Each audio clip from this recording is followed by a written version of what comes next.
This interview is made in Enid, Oklahoma on the 19th of June, 1972. Ferris N. Wheeler interviewing Mr. Loomis. And what's your Just go ahead. Yeah. I'll hold it close enough. You want Charles L. Loomis? Give your full name. Charles L. Loomis, Ringwood, Oklahoma. Ringwood. What's What's your age, Mr. Loomis? Oh, wait a minute. I thought you were going to let me tell it. Now, I will relate the story of the opening of the Cherokee Strip, experienced by me, and as Mr. Wheeler asked for the correct age, I was born April 23rd, 1891, at Decatur, Arkansas, in a log cabin. And I have had a very vivid memory of things that happened since I was a year and a half old.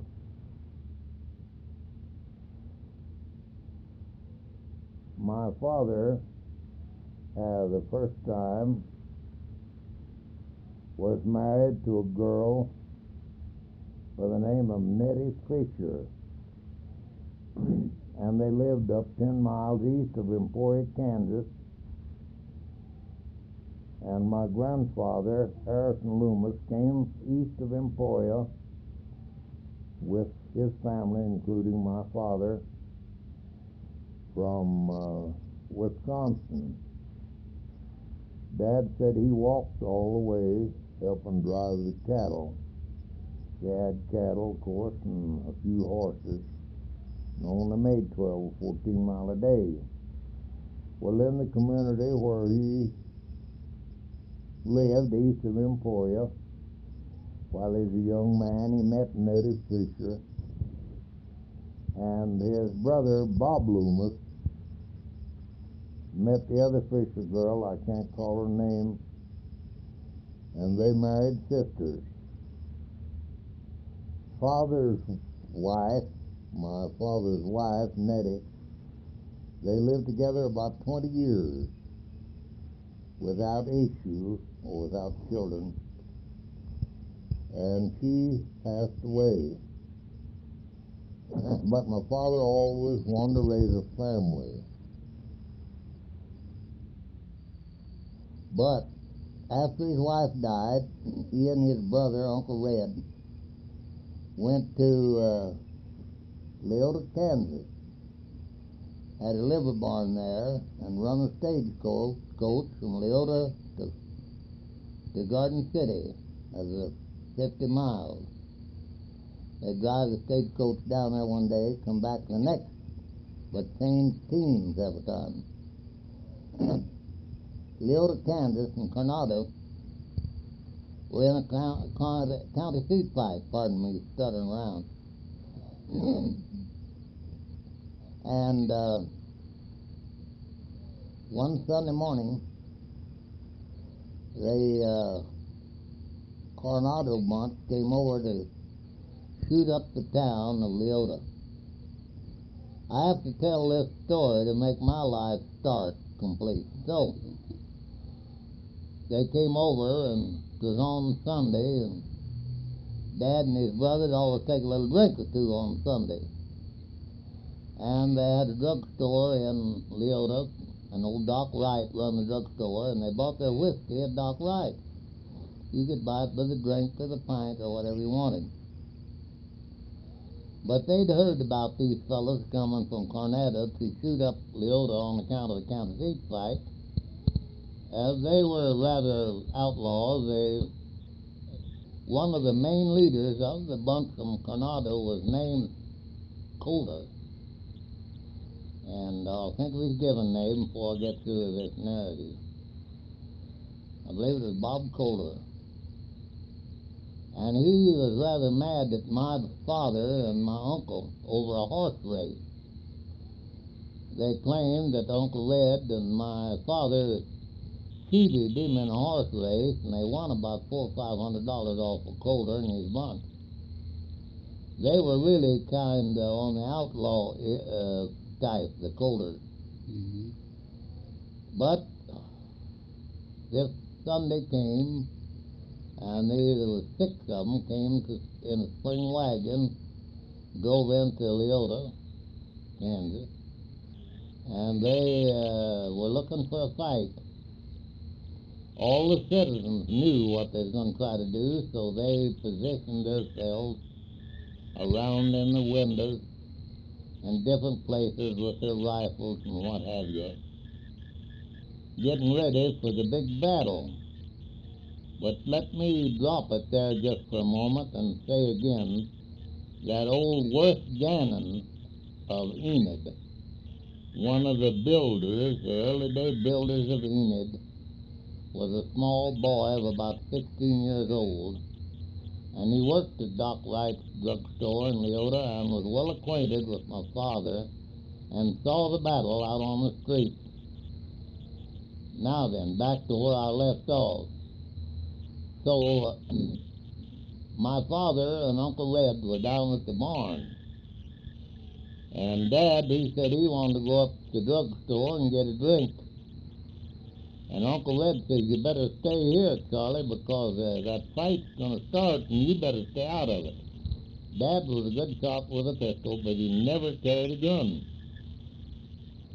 He went up Doc, got a drugstore and got a drink, and by that time the boys drove in. They was drinking out there in the street and sashaying their guns around. And Dad wanted to be a big smart guy, so he goes out and tells them they ought to be good boys and go home and not start any trouble.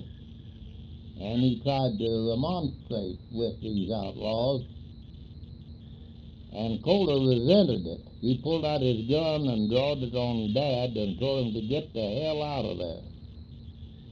And when he did, my father grabbed the pistol. It went off, shot him through the fleshy part of the arm, and again one bullet went through the fleshy part of his little finger in between. But he took Coulter down and was holding this gun off from him, and he emptied it. And by that time, there was a fellow came by that my father roomed with there at Leota, and he was a Union veteran soldier.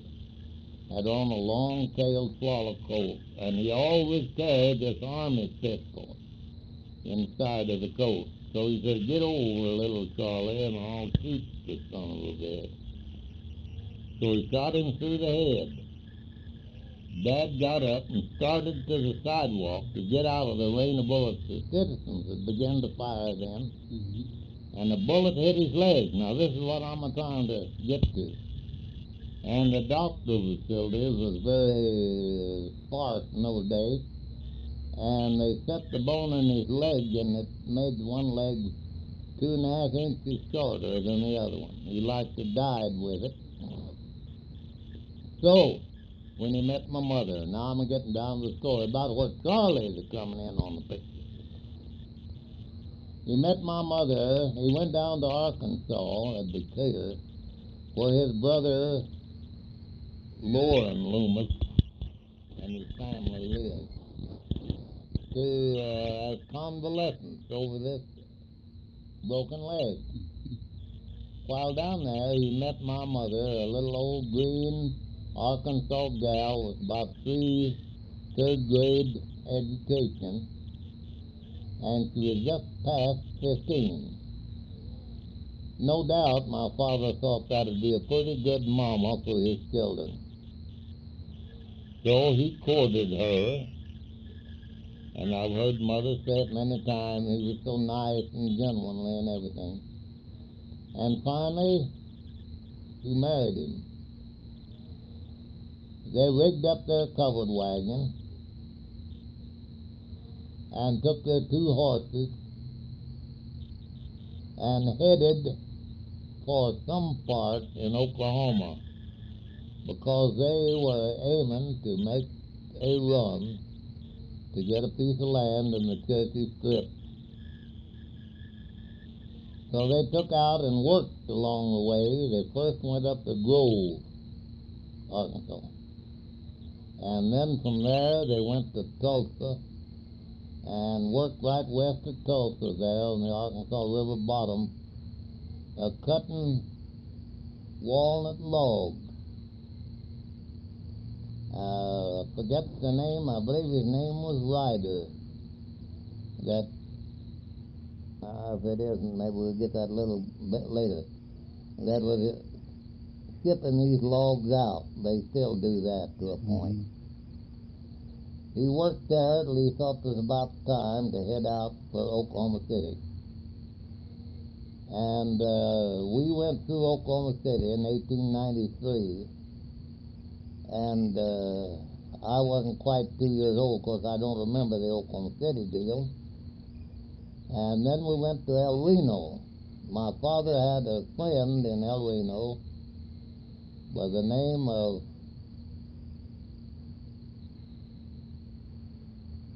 Lou Carswell, attorney. And Lou Carswell's daughter worked at the State House for quite a while. I forget her name. Anyway, my sister was born first, and then me. And we was both born in a log cabin in Arkansas, a mile and a half southeast of Decatur. I think it's all underwater now. I'm not sure. They built a big dam there. So we went as far as El Reno, and Lou Carswell had taken a piece of land in old Oklahoma, southeast of El Reno, and he made arrangements for my father to go out there and break some sod for him and one thing and another until the strip opened in the fall of 1893. So we were there from early spring up till in the fall of the year. Dad left Mother and my sister and I at the Carswell land, and he came up to the line right north of Hennessy, not very far from the cottonwood trees that's there on Highway 81 now, a little bit east of it. And he talked about paying a nickel a bucket for water for his horses.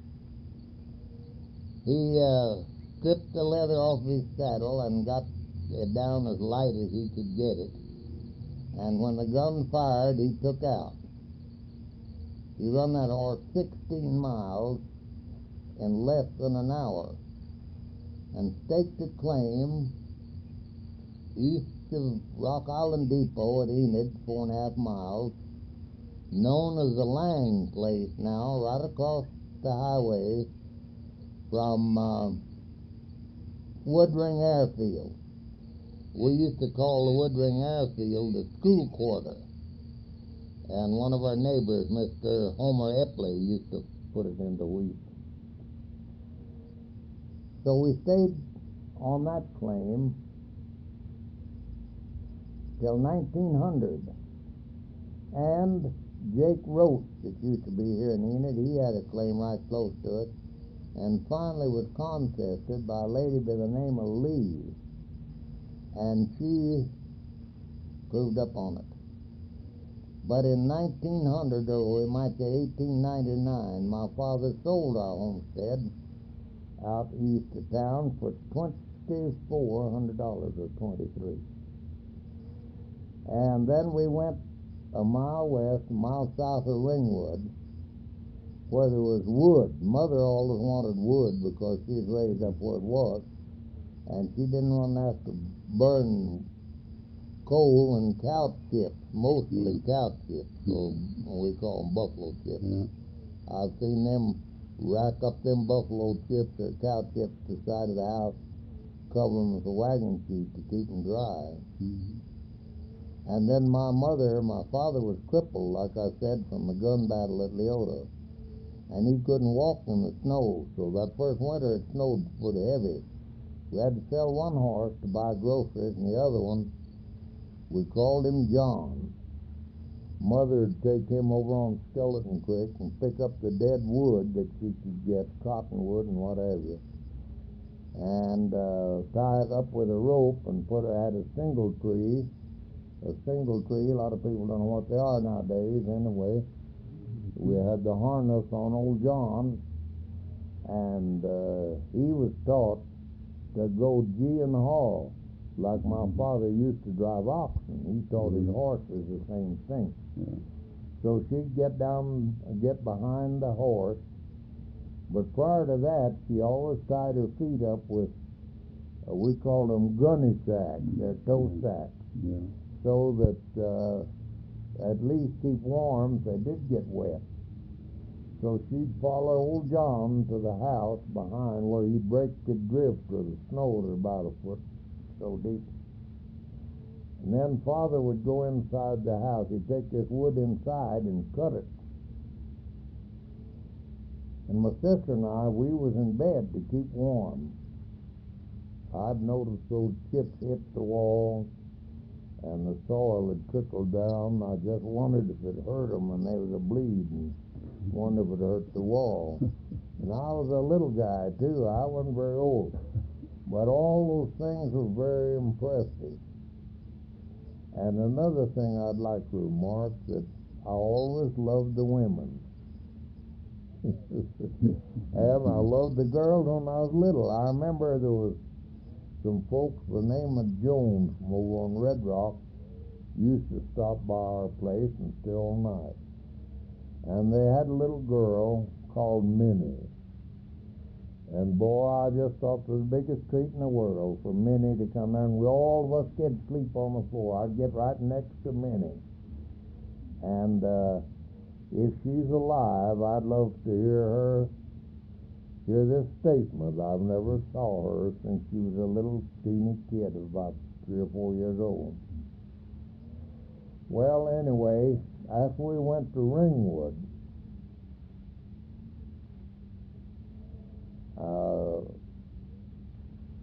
it was really hard times out there. And unfortunately, or maybe fortunately, I don't know, them people out there were, many of our neighbors were harboring horse thieves and cattle thieves. And it'd take quite a story. I don't think I'll relate all this, because my daughter is writing a book now, Olive Davis, and they're living at Utah. And she will use this same narrative in the book. So she didn't want it publicized or published anywhere. It'd be all right to keep it a secret. And Mr. Penn agreed to do that. Sure. That she didn't want it commercialized. So anyway, now back to Ringwood.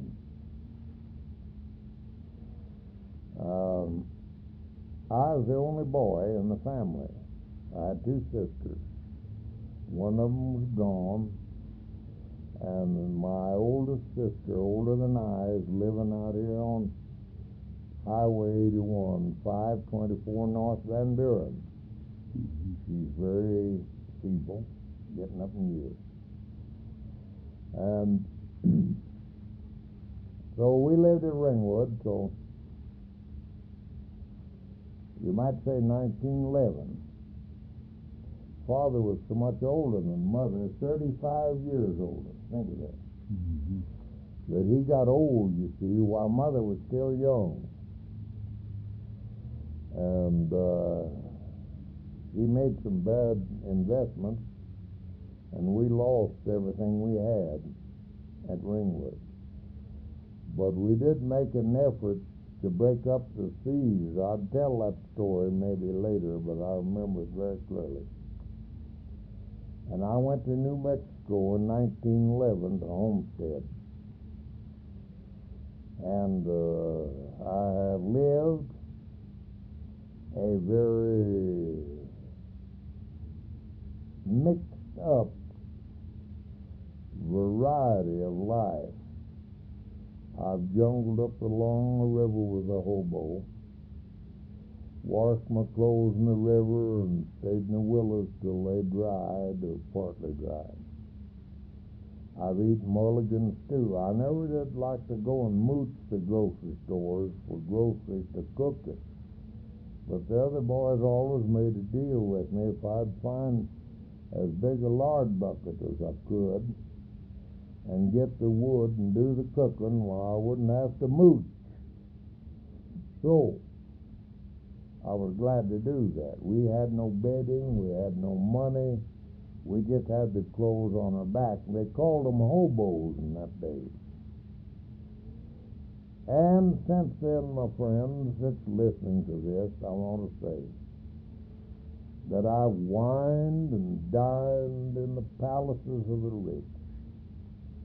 I've stayed all night in the most expensive hotels in the land, with all of the wine and song and wild women, everything that the wealthy man has used to entertain himself.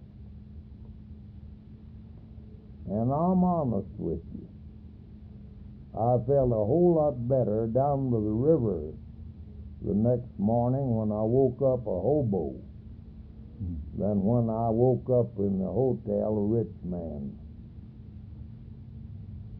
I've lived all these things, and in winding up, maybe I'll be here another year, I might be here 10 or 15 years. Pardon me just a moment. Will you shut it off just a second? Just a second.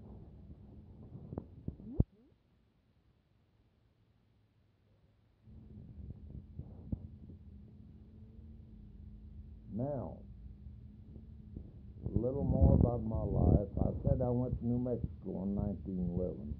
What part of New Mexico?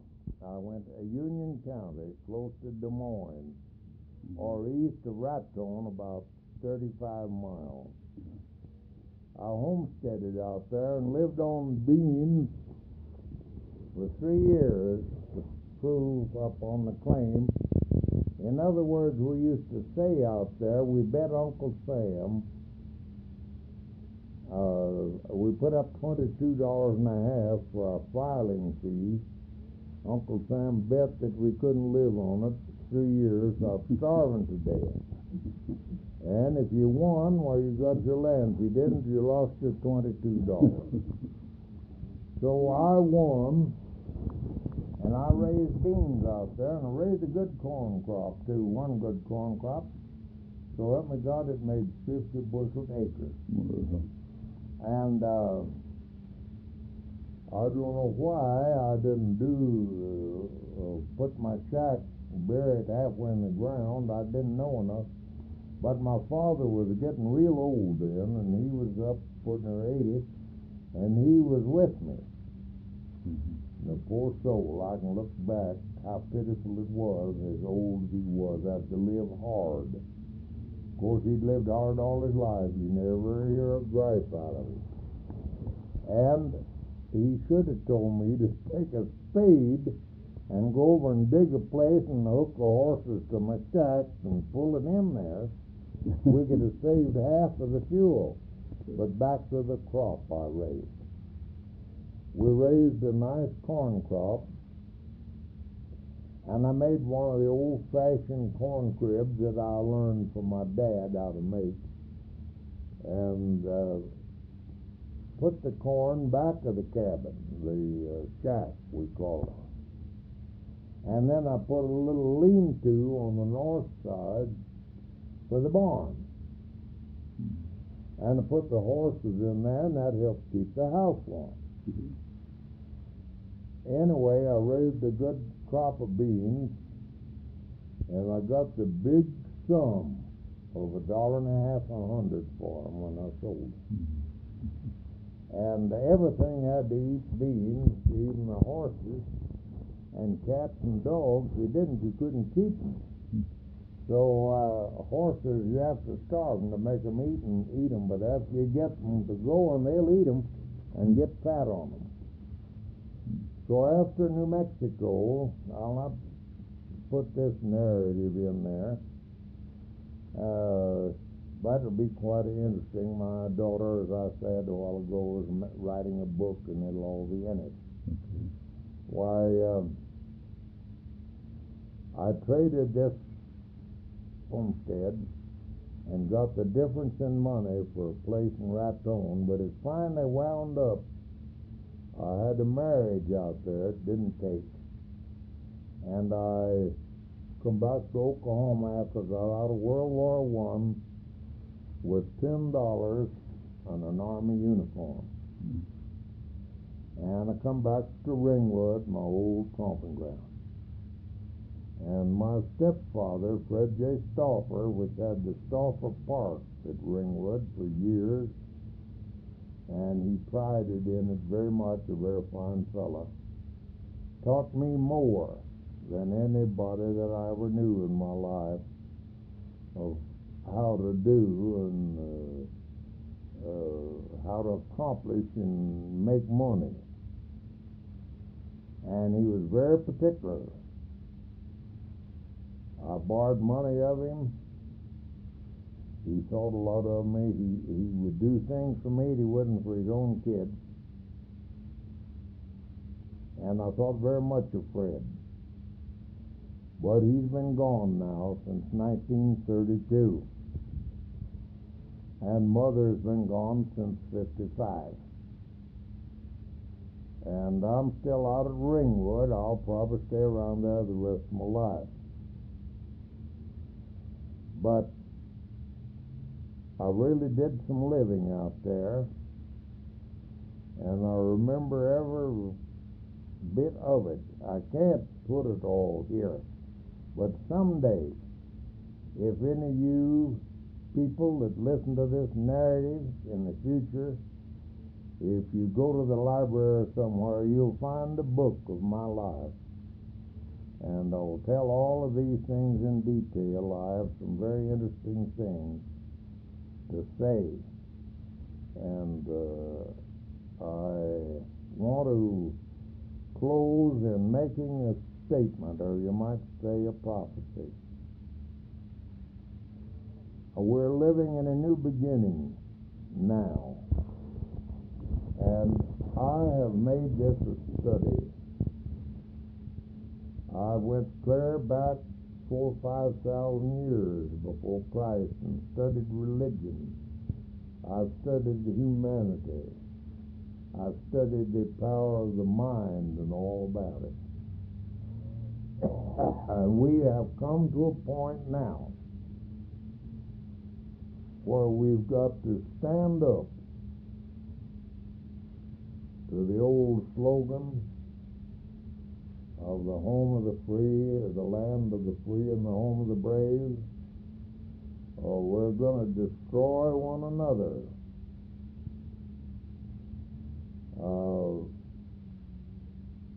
Taxation has done it.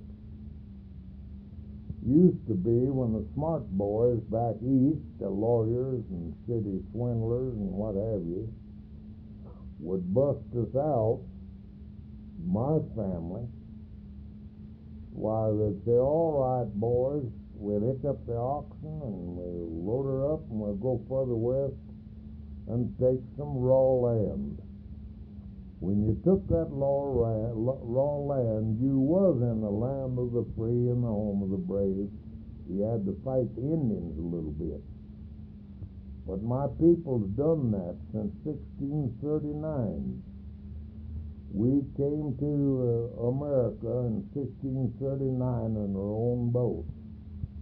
And all the Loomises in the United States, and a lot of them are buttonhole relation of mine if they haven't changed their name to Loomis. So, we have did it quite a bit. Now then, this land of the free and home of the brave doesn't exist anymore, because after we've opened up the 11 frontiers, there's no more raw land. And you, my friend, Mr. Wheeler, sitting here helping me with his interview, and Nettie, his wife, I'll say this to you, that you don't own anything. You might always say, Charlie, I've gotten home. Oh, no, you haven't. Don't tell me that. You quit paying taxes and you won't have it. They'll take it away from you. So, here's what we got to do. I've been to the governor of this state, this last governor, with this proposition, this intuition, that we must do it, and we should start it in Oklahoma. I made the remark to David Hall that if he would do this, he'd be presidential timber. And this is it. Every man should own his home without taxes, a kingdom from the earth to the sky. Whenever he gets in his own home, he could defy the law to come in and arrest him or serve papers on him. And then you have the land of the free and the home of the brave, and you'll empty your penitentiary. Because the minute a man leaves his home, and if he's worthy of being shot down like a dog, they'll do it.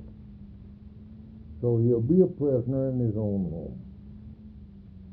But his home is his sanctuary, a kingdom from the earth to the sky. So we must do it. And if we did do it in Oklahoma, we now have an exemption, a homestead exemption. It's just kind of a tickler. But if we'd make it complete,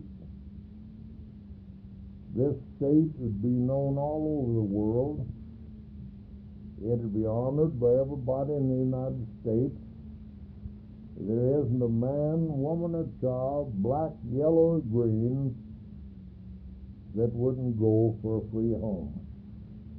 Well, David Hall says, Charlie, how are you going to replace the taxes, ad valorem tax?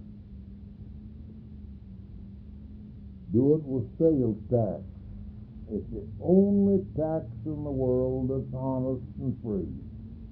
You can go buy a suit of clothes or you don't have to. Okay. And then if that ain't enough, if you can't, I told him, I said, David, you're talking about education. Educating in what? You never do say whether it's criminality or what it is. You never say. But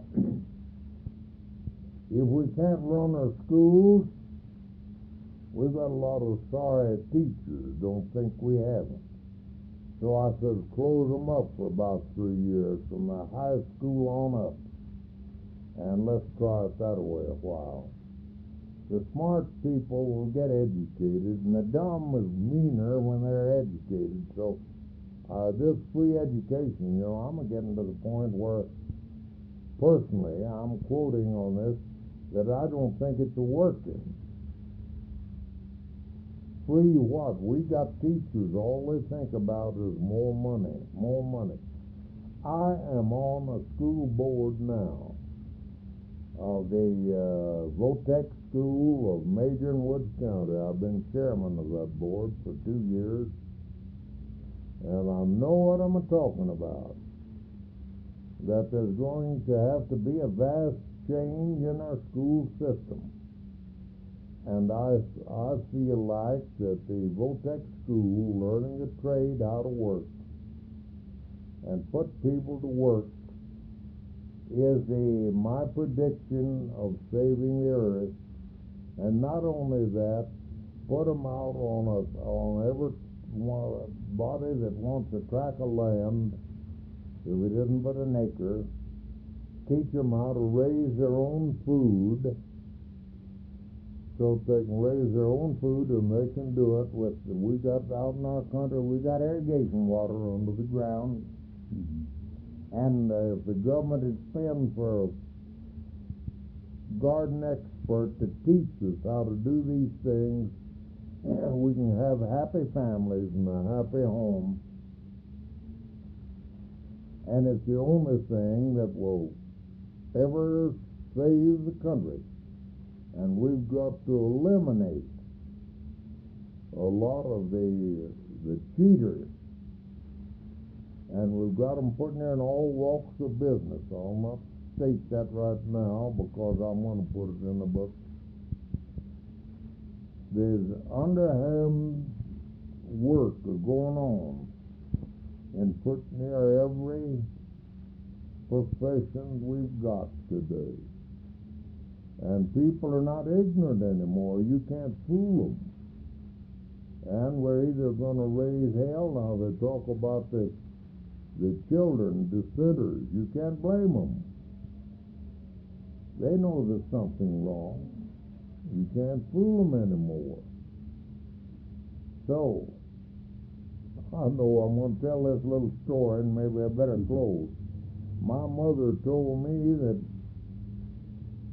there was a Santa Claus when we was out on the sod house east of Enid, but said that this Christmas Santa wouldn't be around because this is a new country, and he wouldn't know his way around. We didn't have any chimney and so forth. Oh, she buoyed me all up, and I felt real good about it. I was always a good feeler anyway. And Dad says, get some of that corn, Mama, and parse it and make a little sugar syrup and pour over, and the kids can eat that. They like that. So we did that. It was our Christmas. But, I knew he'd be here the next year. Yeah, of course we'd be settled, and the country wouldn't be so new.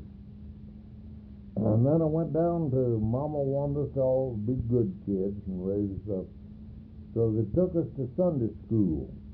And right out east Enid here was what is known as the Horner Schoolhouse. The Horners were quite popular people that lived out there in early days. And we went over to the Horner Schoolhouse, and old Grandpa Horner had long whiskers, white as snow. And he'd get down in the alley and pray. I couldn't understand it all. It was over my head. I wanted the happy stuff. And the tears would roll down his cheeks and off his whiskers and onto the floor. Boy, it like broke my heart. I couldn't figure what was wrong. And when I went home, I asked my mother, I was that interested at 4 years old and 5. I want to know what he's crying about. Oh, Mama says he's happy with the Lord. And that never made sense with me, how a man could cry when he's happy. And I worried and worried and worried about it. And then Mother always very moral, and she always taught us that one end was vulgar and the other end was all right. See? So I was worried, really worried. Till finally I found out that story wasn't exactly true, and I felt sorry that Mother told me, but I excused her of it because I loved her. And then when I found there wasn't any Santa, I was glad over that, but when I found out there wasn't any Santa Claus, I just bawled like a baby.